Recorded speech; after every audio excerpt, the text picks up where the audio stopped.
नमस्कार, मैं हूं योगिता सोनी और आप देख रहे हैं डेजर्ट स्टॉर्म न्यूज़। जैसलमेर इतिहास की नज़र से कि इस कड़ी में हम बात करेंगे नथमल हवेली से जुड़ी कुछ जानकारियों और एक रोचक किस्से की भी। आज से 100 साल पुरानी यह हवेली मेहता परिवार की निजी संपत्ति है। इसकी बनावट दर्शकों को बेहद आकर्षित करती है।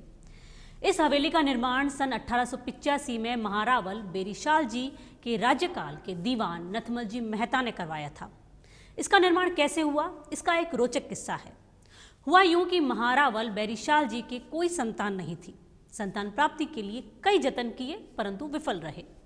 अंत में एक ज्योतिष ने उन्हें सुझाव दिया कि अगर वे ये किला छोड़कर कुछ समय के लिए निचले स्थान पर अपना निवास स्थान बनाएं तो उन्हें संतान प्राप्ति हो सकती है। तब राजा ने मंदिर पैलेस का निर्माण करवाया। अभी मंदिर पैलेस का निर्माण पूरा भी नहीं हुआ था कि राजा ने वहां रहना प्रारंभ कर दिया। अब एक तरफ मंदिर पैलेस का काम चल रहा था और दूसरी तरफ राजा का अपना राजकार्य। परंतु पूरे दिन के कामकाज से जब थक कर राजा दिन में विश्राम करने जाते तो छैनी और हथौड़े की आवाज़ से उनकी विश्राम में खलल पड़ती। तब उन्होंने दीवान नथमल को आदेश दिया कि वे दिन में पैलेस का काम रोज 2 घंटे के लिए रुकवा दें ताकि राजा आराम कर सके।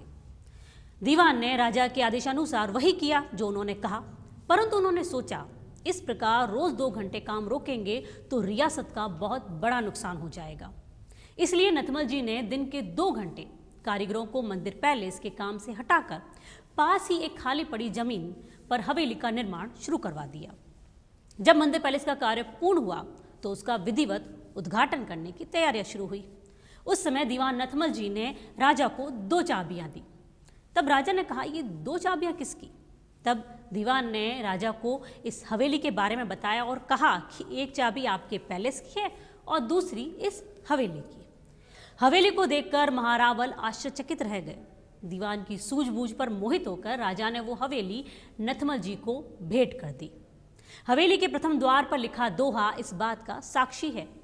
बेल बूटे फूल फल गुलशन से गुल क्यारी हुई, दाएं बाएं हाथी लालू अर्ज की बख्शीश बेरीसाल जी इमारत बनाई। इस हवेली को बनाने वाले शिल्पकार की बात करें तो वे 2 भाई थे, हाथी और लालू।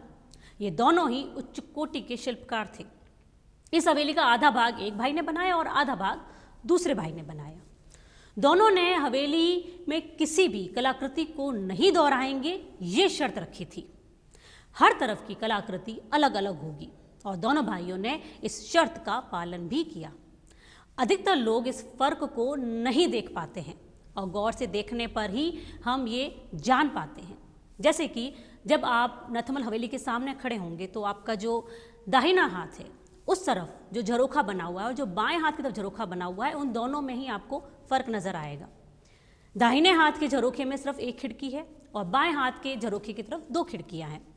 और उससे जब आप ऊपर की तरफ देखेंगे तो एक बड़ा जो आपका झरोखा नजर आता है उसमें भी दाएं हाथ की तरफ जो झरोखा है उसमें सिर्फ सिंगल कांच लगा हुआ है और बाएं हाथ की तरफ जो झरोखा है उसमें रंग बिरंगे कांच लगे हुए हैं। और इस तरह से और भी कई बारीकियां हैं जो आपको गौर से देखने पर ही समझ में आएंगी। हवेली के मुख्य द्वार पर दोनों और चबूतरे पर अंबाड़ी सहित हाथी खड़े हैं। राज्य परंपरा अनुसार हाथी केवल दीवानों के भवनों के आगे ही बनाए जाते हैं। साधारण लोग दीवारों पर खुदवा सकते हैं, चित्र बनवा सकते हैं, लेकिन खड़े नहीं रख सकते। पटुओं की हवेली में ज्यामितीय और नथमल की हवेली में फूल पत्ती की खुदाई का महत्व है। अगर पटुओं की हवेली के बारे में आप जानना चाहते हैं तो इससे हमारे पहले वाली कड़ी को आप देख सकते हैं आई बटन पे क्लिक करके। और आज की कड़ी में फिलहाल इतना ही। नमस्कार।